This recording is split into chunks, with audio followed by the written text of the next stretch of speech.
ओम शांति। आज की 27/1/2025 की साकार मुरली से है। बाबा ने इसमें कहा कि तुम्हारी जब कर्मातीत अवस्था होगी तब विष्णुपुरी में जाएंगे। और बाबा ने कहा इसमें सर्व गुण संपन्न 16 कला संपूर्ण बनाने की मेहनत बाप दादा दोनों करते हैं। जैसे तुम्हें डबल इंजन मिली है। बाबा ने कहा मनुष्य चकित होते हैं कि क्या नाटक के रिकॉर्ड पर वाणी चलाते हैं। यह पढ़ाई बड़ी वंडरफुल है। भविष्य 21 जन्मों के लिए बाप की याद से ही तुम्हारे जन्म जन्मांतर के पाप भस्म होंगे। बाप समझाते हैं संस्कार अच्छे व बुरे आत्मा ही ले जाती है। आधा कल्प बाद रावण राज्य शुरू होता है। वह ज्ञान का सागर आनंद का सागर है। कौन? परमात्मा। जितना बाप को याद करते रहेंगे तो योग अग्नि से पाप भस्म होंगे। आत्मा सतो प्रधान थी, फिर उसमें खाद पड़ते पड़ते तमो प्रधान बनी है। बाबा ने कहा यह खेल बना हुआ है, कल्प बाद फिर ऐसा होगा। बाप का भी दिव्य अलौकिक जन्म है। महारथियों की बाबा महिमा तो करते हैं। तुम तो शिव शक्तियाँ हो, शिव बाबा हैं सर्वशक्तिमान, तो हम उनसे शक्ति लेते हैं। अथॉरिटी भी बाप ही है। शिव बाबा को कहेंगे श्री श्री, क्योंकि ऊंचते ऊंच है ना। बाप कहते हैं सिर्फ 3 पैर पृथ्वी का लेकर हॉस्पिटल कम यूनिवर्सिटी खोलते जाओ तो बहुतों का कल्याण होगा। धारणा में बाबा ने कहा सर्वशक्तिमान बाप की याद से शक्ति लेनी है। पावन बनकर पावन बनाने की रूहानी सेवा करनी है। डबल अहिंसक बनना है। वरदान में बाबा ने कहा मैं और मेरेपन को समाप्त कर समानता व संपूर्णता का अनुभव करने वाले सच्चे त्यागी भव। स्लोगन में कहा हाँ जी कर सहयोग का हाथ बढ़ाना, अर्थात दुआओं की मालाएं पहनना। तो शुरू करते हैं आज की मुरली। बाबा ने कहा मीठे बच्चे, हाँ जी बाबा, तुम्हारी जब कर्मातीत अवस्था होगी तो विष्णुपुरी में जाएंगे, तब विष्णुपुरी में जाएंगे यानी सतयुग में जाएंगे। कर्मातीत अवस्था यानी कोई भी कर्म बंधन नहीं होगा। कर्म बंधन सभी समाप्त हो जाएंगे। आत्मिक स्थिति में होगी आत्मा, तब सतयुग में जाएंगे। तो पास विद ऑनर होने वाले बच्चे ही कर्मातीत बनते हैं। जो ज्ञान को अच्छी रीति धारण करके पास विद ऑनर बनते हैं वही कर्मातीत बनते हैं।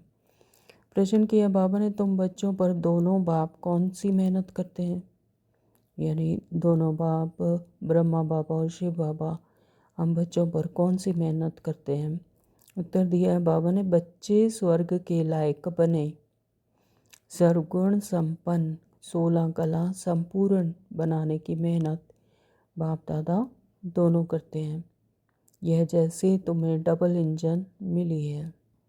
तो यानी शिव बाबा ब्रह्मा बाबा के तन का आधार लेकर हम बच्चों को ज्ञान देकर हमें क्या बनाते हैं, 16 कला संपूर्ण बनाते हैं। तो यह हमें क्या मिला है, डबल इंजन मिली है। तो ऐसी वंडरफुल पढ़ाई पढ़ाते हैं जिससे तुम 21 जन्म की बादशाही पा लेते हो। गीतिया बाबा ने आज बचपन के दिन भुला ना देना, यानी जब हम ज्ञान में आए थे तो इतने उमंग उत्साह में ज्ञान धारण किया, तो वो बचपन के दिन अब बाबा कहते कि भुला नहीं देना। ओम शांति। ओम शांति बाबा। मीठे मीठे सिखलती बच्चों ने गीत सुना। ड्रामा प्लान अनुसार ऐसे ऐसे गीत सिलेक्ट किए हैं। मनुष्य चकित होते हैं कि यह क्या नाटक के रिकॉर्ड पर वाणी चलाते हैं। यह फिर किस प्रकार का ज्ञान है। हाँ, तो बाबा क्या कहते हैं कि जो मनुष्य ज्ञान में नहीं है तो उन्हें वो टचिंग नहीं होती है ना। जो साकार में भी जो गीत बने हुए हैं तो क्योंकि बुद्धि में ज्ञान होता है तो हमें ऐसा रियलाइज़ करते हैं, हम ऐसा रियलाइज़ करते हैं जैसे कि बाबा हमें क्या संदेश दे रहे हैं, है ना। तो वो टचिंग होती है। तो जो मनुष्य अभी जिन्होंने परमात्मा को, अभी बाबा को नहीं पहचाना, तो वो चकित होते हैं, क्या भाई ये नाटक के जो रिकॉर्ड हैं उस पर वाणी चलाते हैं, यह कैसा ज्ञान है। मतलब वो समझ नहीं पाते उस चीज़ को। तो शास्त्र, वेद, उपनिषद आदि छोड़ दिए, अब रिकॉर्ड के ऊपर वाणी चलते हैं। तो वो ऐसा समझते हैं कि शास्त्र, वेद, उपनिषद तो छोड़ दिए और रिकॉर्ड पर वाणी चलती है। लेकिन ये अनुभव की बात है, ये गहरी बात है, अंदर की बात है। तो यह भी तुम बच्चों की बुद्धि में है कि हम बेहद के बाप के बने हैं, जिससे अतीन्द्रिय सुख मिलता है। तो ऐसे बाप को भूलना नहीं है। बाप की याद से ही जन्म जन्मांतर के पाप दग्ध होते हैं। ऐसे ना हो जो याद को छोड़ दो और पाप रह जाए, फिर पद भी कम हो जाएगा। तो ऐसे बाप को तो अच्छी रीति याद करने का पुरुषार्थ करना चाहिए। जैसे सगाई होती है तो फिर एक दो को याद करते हैं, तुम्हारी भी तो सगाई हुई है। फिर जब तुम कर्मातीत अवस्था को पाते हो तब विष्णुपुरी में जाएंगे। अभी शिव बाबा भी हैं, प्रजापिता ब्रह्मा बाबा भी हैं। दो इंजन मिली हुई है। तो ये क्या है, दो इंजन मिली हुई हैं, एक निराकारी और एक साकारी। तो निराकारी परमात्मा, साकारी ब्रह्मा बाबा के तन में आकर, साकार में आकर ही उनके तन को यूज़ करके, उनके ज्ञानेंद्रियों को यूज़ करके हमें ज्ञान देते हैं। तो दोनों ही मेहनत करते हैं बच्चे स्वर्ग के लायक बन जाए। सर्वगुण संपन्न 16 कला संपूर्ण बनना है तो यहाँ इम्तिहान पास करना है। तो यह बातें कोई शास्त्रों में नहीं है।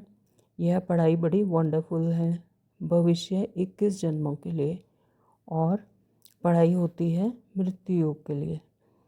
तो जो स्थूल में हम पढ़ाई करते हैं वो जैसे मृत्यु लोक के लिए है, तो यह पढ़ाई है अमर लोक के लिए। लेकिन यह रूहानी पढ़ाई जो स्वयं भगवान हमें पढ़ाते हैं तो यह है अमर लोक के लिए। उसके लिए पढ़ना तो यहाँ है ना। जब एक आत्मा पवित्र ना बने तब तक सतयुग में जा ना सके, इसलिए बाप संगम पर ही आते हैं।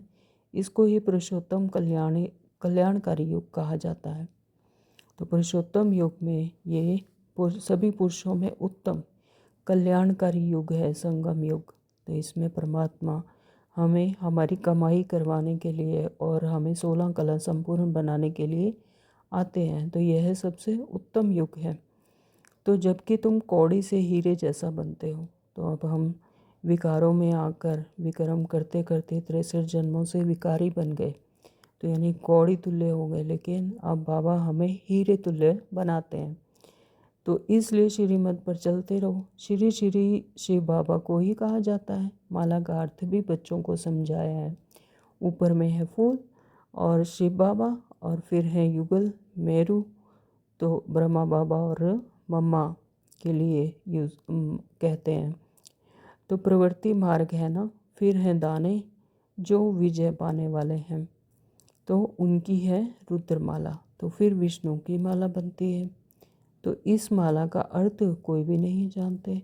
बाप बैठ समझाते हैं तुम बच्चों को कौड़ी से हीरे जैसा बनना है। कौड़ी से विकारी को भस्म कर कैसे बनना है, हीरे जैसा बनना है। आत्मा सतो प्रधान बननी है। तो 63 जन्म तुम बाप को याद करते आए हो। तो माँ भाषिक हो एक माशूक के। माशूक कौन है, परमात्मा, और हम सब आत्माएं आशिक। तो सब भक्त हैं एक भगवान के, पतियों का भी पति, तो बापों का भी बाप एक ही है। तो तुम बच्चों को राजाओं का राजा बनाते हैं, तो हम बच्चों को राजाओं का भी राजा बनाते हैं, यानी उत्तम श्रेष्ठ पद हासिल करवाते हैं। तो खुद नहीं बनते हैं। हाँ, बाप बार बार समझाते हैं बाप की याद से ही तुम्हारे जन्म जन्मांतर के पाप भस्म होंगे। तो साधु संत तो कह देते हैं कि आत्मा निर्लेप है। साधु संत जो हैं वो कह देते हैं कि आत्मा निर्लेप है, लेकिन बाप समझाते हैं संस्कार अच्छे हों व बुरे आत्मा ही ले जाती है। तो वो इमर्ज मर्ज का खेल है। तो संस्कार जो हैं तो अगले जन्मों में भी चले जाते हैं, अच्छे या बुरे हों तो वो आत्मा ही साथ ले जाती है। तो जब तक कि उन्हें समाप्त ना किया जाए, उन्हें परिवर्तन ना किया जाए, तो आत्मा के साथ ही इमर्ज हो जाती है अपने टाइम पर। तो वह कह देते हैं बस जिधर देखता हूँ सब भगवान ही भगवान है, भगवान की यह सब लीला है। बिल्कुल ही वाम मार्ग में गंदे बन जाते हैं। ऐसे ऐसे कीमत पर भी लाखों मनुष्य चल रहे हैं। यह भी ड्रामा में नोंद है। तो यह सब ड्रामा में नोंद है। ड्रामा एक्यूरेट है, ड्रामा पर पूरा निश्चय होना चाहिए। तो हमेशा बुद्धि में 3 धाम याद रखो। शांति धाम जहाँ आत्माएं रहती हैं, सुख धाम जहाँ के लिए तुम पुरुषार्थ कर रहे हो। तो दुख धाम शुरू होता है आधा कल्प के बाद। तो भगवान को कहा जाता है हेवनली गॉड फादर। तो वह कोई हेल स्थापन नहीं करते हैं, यानी नर्क की स्थापना नहीं करते, स्वर्ग की करते हैं, सतयुग की स्थापना करते हैं। हेल की स्थापना कौन करते हैं? रावण राज्य विकार। तो बाप कहते हैं मैं तो सुखधाम की ही स्थापना करता हूँ, बाकी यह हार और जीत का खेल है। तुम बच्चे श्रीमत पर चलकर अभी माया रूपी रावण पर जीत पाते हो, यानी विकारों पर और माया रूपी रावण पर जीत पाते हैं बाबा परमात्मा के ज्ञान से। ये मुरली जो बाबा रोज़ हमें सुनाते हैं, ज्ञान रतन, हम भर भर कर हमारी झोलियाँ भरते हैं। तो इससे हम किस पर? माया रूपी रावण पर जीत पाते हैं। तो फिर आधा कल्प बाद रावण राज्य शुरू होगा। तो त्रेता के द्वापर के बाद त्रेता के बाद द्वापर शुरू होता है, तब से 2 पुरुष शुरू हो जाते हैं, यानी रावण राज्य शुरू हो जाता है तेरा मेरा। तो कुछ परसेंटेज में आधा कल्प के बाद जैसे रावण राज्य शुरू हो जाता है। तो तुम बच्चे अभी युद्ध के मैदान पर हो, यह बुद्धि में धारण करना है, फिर दूसरों को समझाना है। तो अभी अपने ही संस्कारों से, अपने संकल्पों के युद्ध से, अपने आप से ही, अपने संस्कारों से ही, अपने संकल्पों से ही युद्ध चल रहा है। तो यह बुद्धि में धारण करना है, फिर दूसरों को समझाना है। अंधों की लाठी बनकर घर का रास्ता बताना, यानी जो आत्माएं कमज़ोर हैं, विकर्मों में फंसी हुई हैं या रावण राज्य में फंसी हुई हैं, तो बाबा कहते हैं कि उनके लिए अंधों की लाठी बनकर फिर उनको भी घर का रास्ता बताना है, क्योंकि सब उस घर को भूल गए हैं। कहते भी हैं कि यह एक नाटक है, परंतु इसकी आयु लाखों वर्ष लग कह देते हैं। बाप समझाते हैं रावण ने तुमको कितना अंधा ज्ञान नैनहीन बना दिया है। अंधा कहाँ किसको कहा जाता है? जो ज्ञान को धारण नहीं करते, नैनहीन, जिन्हें ज्ञान नहीं है, बाबा का परिचय नहीं है। तो अभी बाप सब बातें समझा रहे हैं। बाप को ये नॉलेजफुल कहा जाता है। इसका अर्थ यह नहीं कि यह एक के अंदर को जानने वाले हैं। बाबा कहते हैं कि इसका अर्थ यह नहीं है कि वह एक हर एक के अंदर को जानने वाले हैं। वह तो रिद्धि सिद्धि वाले सीखते हैं, जो तुम्हारे अंदर की बातें सुना देते हैं, यानी जो रिद्धि सिद्धि वाले होते हैं, रिद्धि सिद्धियाँ करते हैं, तो वह आपके अंदर क्या चल रहा है, क्या मनन चिंतन, जो भी आपकी बातें हैं, अंदर की बातें, वो सुना देते हैं। तो नॉलेजफुल का अर्थ यह नहीं है, यह तो बाप की ही महिमा है। वह ज्ञान का सागर, आनंद का सागर है। तो परमात्मा के लिए क्या कहा जाता है कि वह ज्ञान का सागर है, यानी तीनों लोकों का ज्ञान, तीनों कालों का ज्ञान उस परमपिता परमात्मा को है, जो हमें भी सिखाते हैं, अपनी तरह ही हम बच्चों को भी बनाते हैं। आनंद का सागर है। मनुष्य तो कह देते हैं वह अंतर्यामी है। अभी तुम बच्चे समझते हो कि वह तो टीचर है, हमको पढ़ाते हैं। वह रूहानी बाप भी है, रूहानी सदगुरु भी है।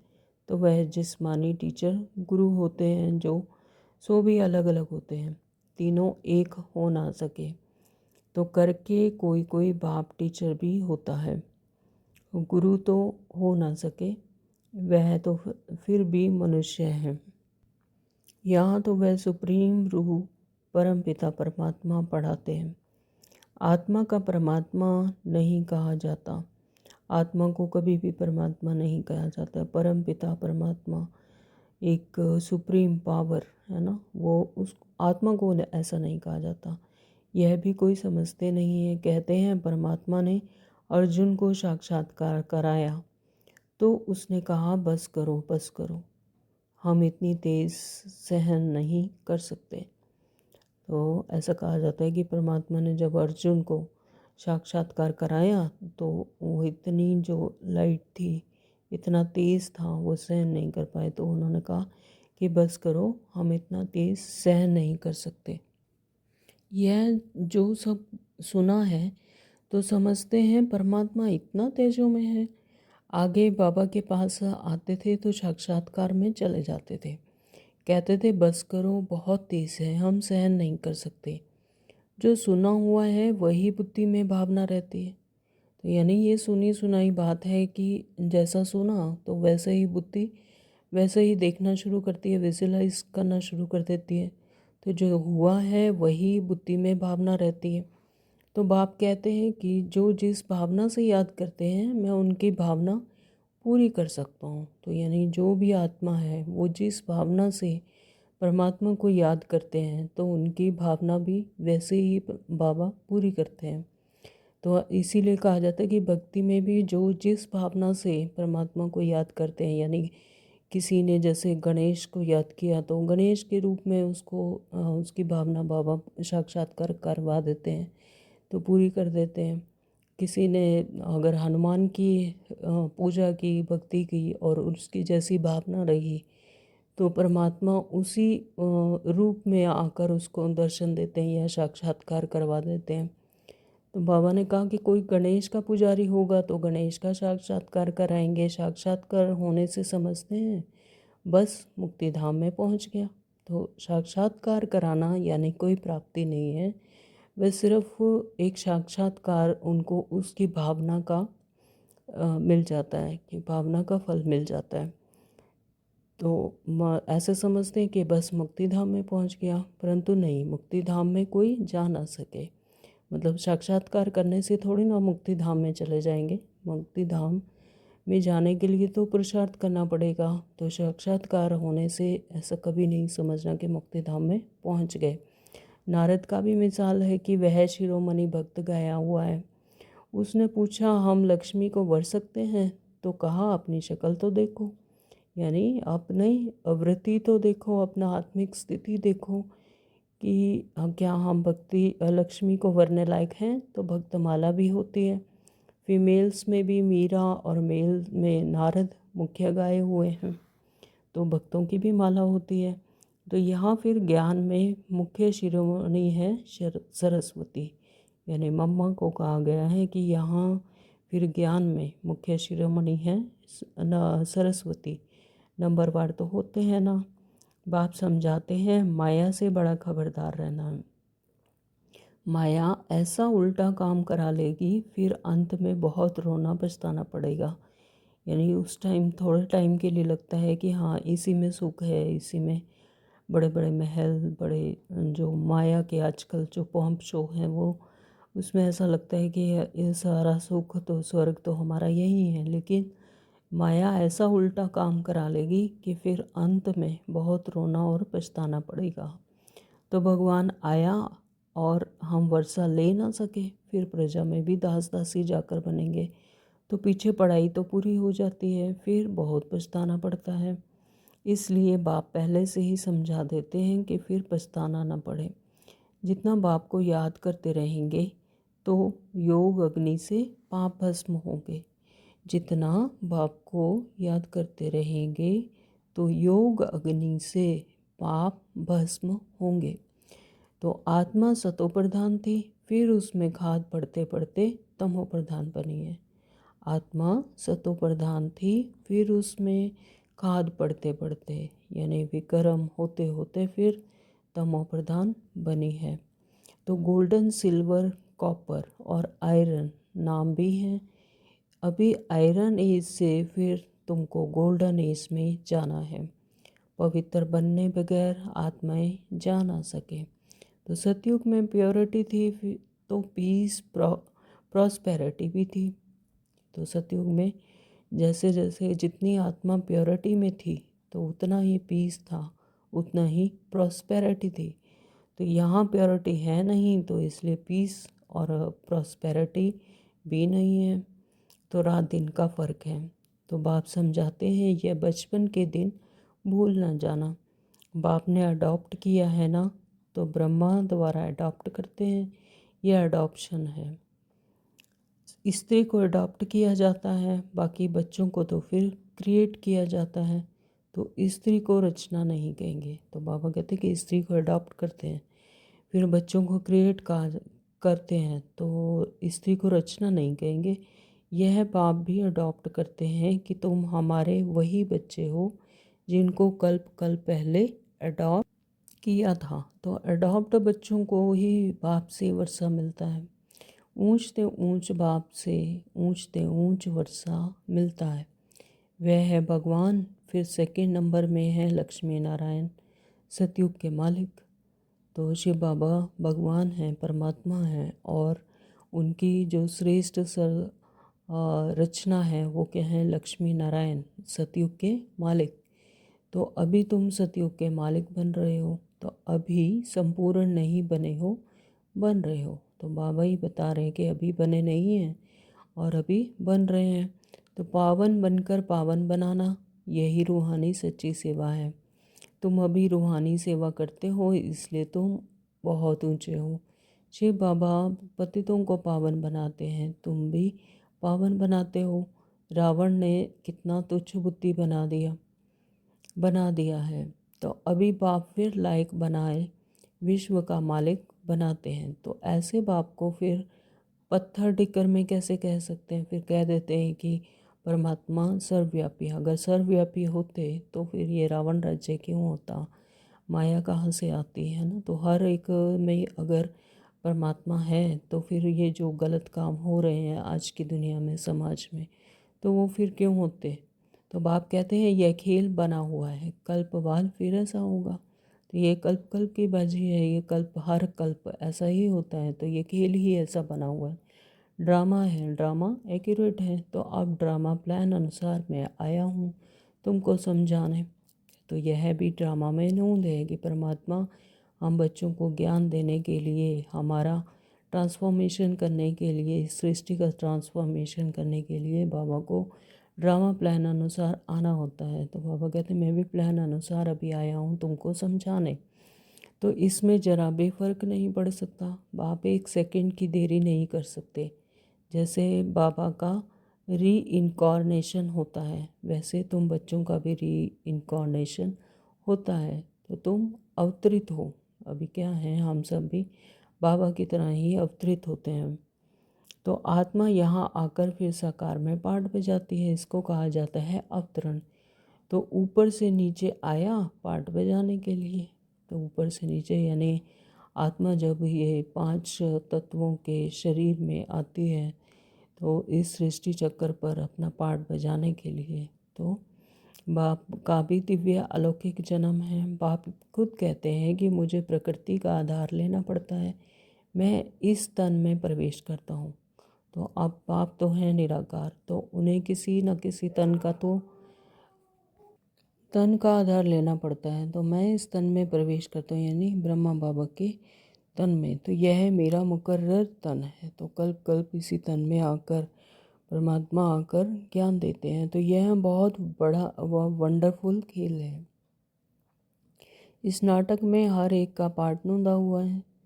तो जैसे परमात्मा का पार्ट नूंदा हुआ, वैसे हम आत्माओं का भी पार्ट नूंदा हुआ है। तो जो बजाते ही रहते हैं, तो अपने अपने टाइम अनुसार उस बॉडी में आकर, 5 तत्वों की दुनिया में आकर अपना अपना पार्ट जो नूंदा हुआ है फिर वो आकर प्ले करते हैं। तो 21 जन्मों का पार्ट फिर ऐसे ही बजाएंगे। तुमको क्लियर नॉलेज मिली है, सो भी नंबरवार पुरुषार्थ अनुसार। महारथियों की बाबा महिमा तो करते हैं ना। बाबा महारथियों के जो ज्ञान सही रीति उठाते हैं और धारण करते हैं, अच्छी रीति से धारण करके बाकियों को भी करवाते हैं, तो बाबा उन्हें महारथी कहते हैं। तो महारथियों की भी बाबा महिमा तो करते हैं, यानी जिन्होंने अपने आत्मिक स्वरूप को, सत्य स्वरूप को अच्छे से पहचान लिया, बाबा को पहचान लिया, अपने सत्य स्वरूप में टिकते हैं, तो उनकी बाबा महिमा करते हैं। यह जो दिखाते हैं पांडव और कौरवों की युद्ध हुई, तो यह सब है बनावटी बातें। तो यह सब क्या है? बनावटी बातें। ये असल में अपने संस्कारों, अपने बुद्धि में ही जो है उनसे ही हमारा युद्ध है, अपने आप से ही, संकल्पों से, संस्कारों से। तो ये सब बनावटी बातें हैं कि पांडव और कौरवों की युद्ध हुई। तो अभी तुम समझते हो यह है जिस्मानी डबल हिंसक, तुम हो रूहानी डबल अहिंसक। तो ये जो दिखाते हैं कौरवों और पांडवों की युद्ध दिखाते हैं, तो ये दिखाते हैं जिस्मानी डबल हिंसक, लेकिन हम सब क्या हैं? रूहानी डबल अहिंसक, है ना? डबल रूहानी अहिंसक, यानी मनसा वाचा से भी किसी की तरफ हिंसा का कोई विचार भी ना आए, संकल्प भी ना आए। तो बादशाही लेने के लिए देखो तुम बैठे कैसे हो। जानते हो बाप की याद से विक्रम विनाश होंगे। तो हम सब बच्चे जानते हैं ज्ञान से कि बाबा की याद से ही विक्रम विनाश होंगे। यही फुन्ना लगा हुआ है, मेहनत सारी याद करने में ही है। इसलिए भारत का प्राचीन योग गाया हुआ है। वह बाहर वाले भी यह भारत का प्राचीन योग सीखना चाहते हैं। बाहर वाले यानी फॉरेन कंट्रीज़ की बात कर रहे हैं बाबा, कि वह भी भारत में ही आकर, क्योंकि परमात्मा भारत में आते हैं, तो यह प्राचीन योग सीखना चाहते हैं। समझते हैं कि सन्यासी लोग हमको यह योग सिखलाएंगे। वास्तव में वह सिखलाते कुछ भी नहीं हैं। उनका संन्यास है हठ योग का। तो वो तो जंगल में चले जाते हैं, एक पैर पर खड़े हो जाते हैं और कोई भी मंत्र लेकर जाप करते रहते हैं, है ना? अपने शरीर की सुध बुध भी भूल जाते हैं। तो वह जैसे क्या है? हठ योग। तो तुम तो प्रवृत्ति मार्ग वाले हो, तो तुम्हारी शुरू में ही किंगडम थी, अभी है अंत। तो अभी तो पंचायती राज्य है, दुनिया में अंधकार तो बहुत है, तुम जानते हो। अभी तो खूने नाहे खेल होना है। तो लास्ट में बाबा कहते हैं कि खूने नाहे खेल होना है। तो ये जब सृष्टि का विनाश होना है, ट्रांसफॉर्मेशन होनी है, तो यह भी एक खेल दिखाते हैं। यह तो बेहद की बात है, कितने खून होंगे, नेचुरल क्लैमिटीज़ होंगी, तो सबका मौत होगा। इनको खूने नायक कहा जाता है। तो इसमें देखने की बड़ी हिम्मत चाहिए। तो अभी सारी प्रकृति ही क्या हो चुकी है? तमो प्रधान हो चुकी है। तो सतो प्रधान बनेगी, तो ये खूने नायक खेल तो होंगे। तो इसमें देखने में बड़ी हिम्मत चाहिए। डरपोक तो झट बेहोश हो जाएंगे। इसमें निडरपना बहुत चाहिए। तो निडरपना कैसे आएगा? परमात्मा की याद से। जब ये याद रहता है कि यह सब विनाश होने वाला है और यह अविनाशी है, हम अविनाशी आत्मा, है ना? तो तुम तो शिव शक्तियाँ हो ना। तो बाबा कहते हैं कि तुम शिव शक्तियाँ हो। परमात्मा की शक्ति जब साथ है, वह याद साथ है, तो निडरपना अपने आप ही स्वतः आ जाएगा। तो शिव बाबा है सर्वशक्तिमान, हम उनसे शक्ति लेते हैं। बाबा क्या है? सर्वशक्तिमान हैं। तो हम उनके बच्चे, हम क्या हैं? बाबा ने कहा शिव शक्तियाँ, तो हम उनसे शक्ति लेते हैं। तो पतित से पावन बनने की युक्ति बाप ही बतलाते हैं। बाप बिल्कुल सिंपल राय देते हैं, बच्चे तुम सतो प्रधान थे, अब तमो प्रधान बने हो। अब बाप कहते हैं मुझे याद करो, तो तुम पतित से पावन सतो प्रधान बन जाएंगे। आत्मा को बाप के साथ योग लगाना है, तो बाप पाप भस्म हो जाएंगे। आत्मा को बाप के साथ योग लगाना है, तो पाप भस्म हो जाएंगे। अथॉरिटी भी बाप ही है। चित्रों में दिखाते हैं विष्णु की नाभि से ब्रह्मा निकला, तो उन द्वारा बैठ सब शास्त्रों वेदों का राज समझाया। विष्णु की नाभि से ब्रह्मा निकला, तो विष्णु और ब्रह्मा का कनेक्शन है। तो उन द्वारा बैठ सब शास्त्रों वेदों का राज समझाया। तो जो ब्रह्मा के द्वारा हमें नॉलेज मिली, है ना? ब्रह्मा बाप के मुख के द्वारा हमें जो नॉलेज मिली, परमात्मा शिव बाबा ने जो हमें नॉलेज दी, तो अभी तुम जानते हो ब्रह्मा सो विष्णु, विष्णु सो ब्रह्मा बनते हैं। तो जो ब्रह्मा थे वही फिर विष्णु बनते हैं सतयुग में जाकर, फिर विष्णु से लास्ट जन्म में ब्रह्मा बनते हैं। तो ब्रह्मा द्वारा स्थापना करते हैं, फिर जो स्थापना हुई उनकी पालना भी जरूर करेंगे ना। तो ब्रह्मा बाबा जो संगम युग पर हम आत्माओं के और इस सतयुग की स्थापना करते हैं, तो फिर स्थापना हुई तो पालना भी तो जरूर करेंगे ना। तो यह सब अच्छी रीति समझाया जाता है। जो समझते हैं उनको यह ख्याल रहेगा कि यह रूहानी नॉलेज कैसे सबको मिलनी चाहिए। हमारे पास धन है तो क्यों नहीं के सेंटर्स खोलें। बाप कहते हैं अच्छा किराए पर ही मकान ले लो, उसमें हॉस्पिटल कम यूनिवर्सिटी खोलो। तो योग से ही मुक्ति, ज्ञान से ही जीवन मुक्ति मिलती है।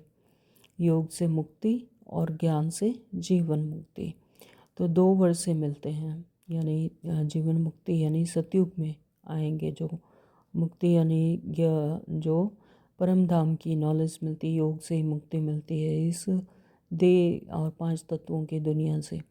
तो दो वर्ड से मिलते हैं। इसमें सिर्फ 3 पैर पृथ्वी चाहिए और कुछ भी नहीं।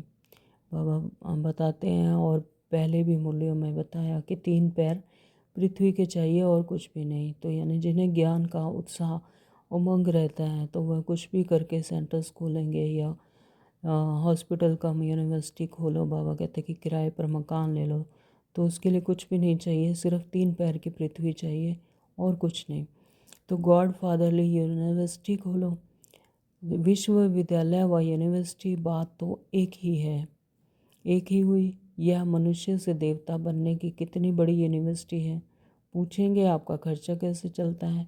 अरे बीके के बाप को इतने ढेर बच्चे हैं तो तुम पूछने आए हो, बोर्ड पर देखो क्या लिखा हुआ है।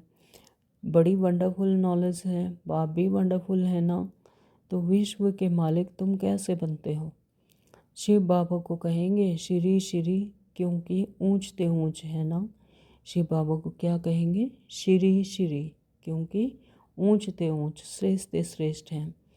तो लक्ष्मी नारायण को कहेंगे श्री लक्ष्मी, श्री नारायण यानी श्रेष्ठ। तो यह सब रीति अच्छी रीति धारण करने की बातें हैं। बाप कहते हैं मैं तुमको राजयोग सिखलाता हूँ। यह है सच्ची सच्ची अमर कथा, यह है अमर बनने की कथा। यह सच्ची सच्ची अमर कथा है। सिर्फ एक पार्वती को थोड़ी ही अमर कथा सुनाई होगी। तो यानी जैसे कहा जाता है कि पार्वती को शिव ने अमर कथा सुनाई, तो बाबा कहते हैं कि सिर्फ एक पार्वती को नहीं, तो हम सब आत्माएं भी क्या हैं, पार्वतियाँ।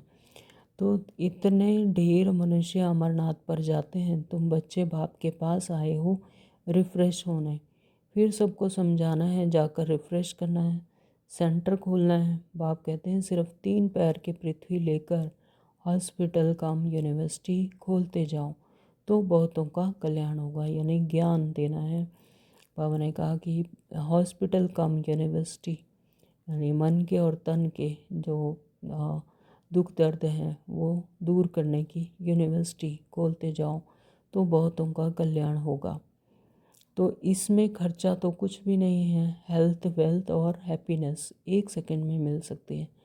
जैसे ही परमात्मा का ज्ञान मिला, परमात्मा की समझ आई, आत्मा का सत्य स्वरूप पता लगा, तो वैसे ही बाबा कहते कि 1 सेकंड में हेल्थ, वेल्थ और हैप्पीनेस मिल जाती है। तो बच्चा जन्मा और वारिस हुआ। बाबा बच्चे ने जब कहा कि मेरा बाबा दिल से, तो जैसे उसका जन्म हो गया और वह वारिस बन गया। तो तुमको भी निश्चय हुआ कि विश्व के मालिक बने, फिर है पुरुषार्थ का परमदार। अच्छा मीठे मीठे सिकलदे बच्चों प्रति माता पिता बाप दादा का याद प्यार और गुड मॉर्निंग। रूहानी बाप की रूहानी बच्चों को नमस्ते। हम रूहानी बच्चों की रूहानी माता पिता बाप दादा को गुड मॉर्निंग, नमस्ते जी, नमस्ते जी, नमस्ते जी। शुक्रिया बाबा, शुक्रिया, वाह बाबा वाह। धारणा के लिए मुख्य सार में बाबा ने कहा, नंबर 1, अंतिम खूने नाहक सीन देखने के लिए बहुत बहुत निर्भय शिव शक्ति बनना है।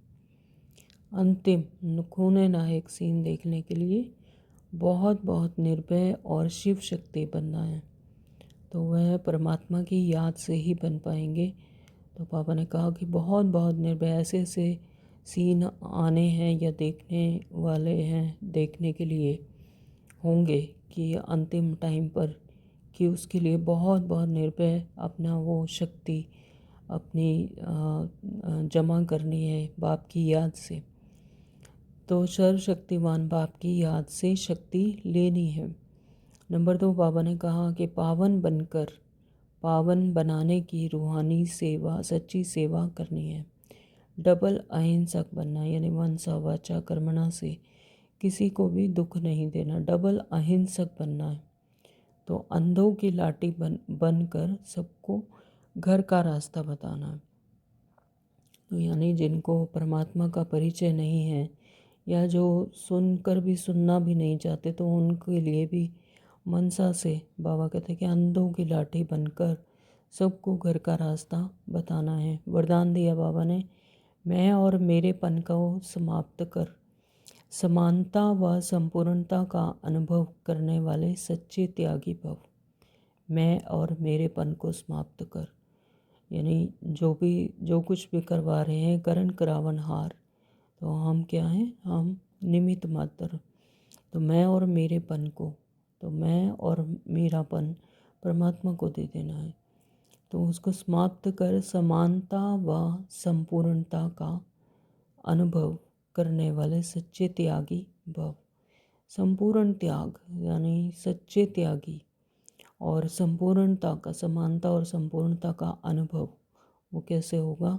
बेहद की दृष्टि, जब सभी के लिए हमारी दृष्टि बेहद की दृष्टि हो गई कि सभी परमात्मा के संतान और हमारी तरह ही आत्माएं हैं, पवित्र, है ना। तो ऐसे समानता और संपूर्णता का अनुभव करके सच्चे त्यागी भव। बाबा ने कहा हर सेकंड हर संकल्प में बाबा बाबा याद रहे, मैंपन समाप्त हो जाए। जब मैं नहीं तो मेरा भी नहीं, अगर जब मैं ही नहीं तो मैं को ही ख़त्म कर दिया तो मेरा तो स्वतः ही समाप्त हो गया। तो मेरा स्वभाव, मेरे संस्कार, मेरी नेचर, मेरा काम या ड्यूटी, मेरा नाम, मेरी शान, तो जब यह मैं और मेरापन समाप्त हो जाता है तो यही समानता और संपूर्णता है। तो जहाँ पर भी मैं आता है वहाँ पर बाबा बाबा यही याद रहे। तो यह मैं और मेरेपन का त्याग ही बड़े से बड़ा सूक्ष्म त्याग है। तो इस मैंपन के अश्व को अश्वमेध यज्ञ में स्वाहा करो, तब अंतिम आहुति पड़ेगी और विजय के नगाड़े बजेंगे। स्लोगन दिया है पापा ने, हाँ जी कर सहयोग का हाथ बढ़ाना, अर्थात दुआओं की मालाएं पहनना। हाँ जी कर सहयोग का हाथ बढ़ाना है, तो जैसे भी ज्ञान में या सेवा में भी तो सिर्फ हाँ जी करना है, क्यों क्या कैसे नहीं, कहने बाबा कहते नहीं करने, हाँ जी करना है। तो हाँ जी कर सहयोग का हाथ बढ़ाना अर्थात दुआओं की मालाएं पहनना। आज के अव्यक्त इशारे हैं, अपनी शक्तिशाली मनसा द्वारा सकाश देने की सेवा करो। मनसा द्वारा सकाश तब दे सकेंगे जब निरंतर एक रस स्थिति में स्थित होने का अभ्यास होगा। एक रस स्थिति यानी सभी रस एक परमात्मा से, तो जब निरंतर एक रस स्थिति एकाग्रता से में स्थित होंगे का अभ्यास होगा, तो इसके लिए पहले व्यर्थ संकल्पों और शुद्ध संकल्पों में परिवर्तन करो। व्यर्थ संकल्पों को शुद्ध संकल्पों में परिवर्तन करो, फिर माया द्वारा आने वाले अनेक प्रकार के विघ्नों को ईश्वरीय लगन के आधार से समाप्त करो। एक बाप दूसरा न कोई, तो इस पाठ द्वारा एकाग्रता की शक्ति को बढ़ाओ। ओम शांति। Thank you Baba.